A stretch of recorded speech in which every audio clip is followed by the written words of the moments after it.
उद्धव ठाकरे यांनी आपण शत्रू मानत नाही, पण त्यांनी माझ्या आईवडिलांबद्दल केलेल्या विधानामुळे आपल्याला दुःख झालंय अशी भावना मुख्यमंत्र्यांनी व्यक्त केली.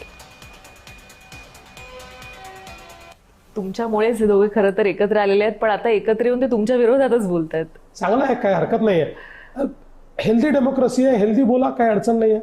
फक्त मला वाईट याचंच वाटलं की बोलता बोलता उद्धवजी माझ्या आई वडिलांवर बोलले, त्याचं मात्र मला दुःख झालं.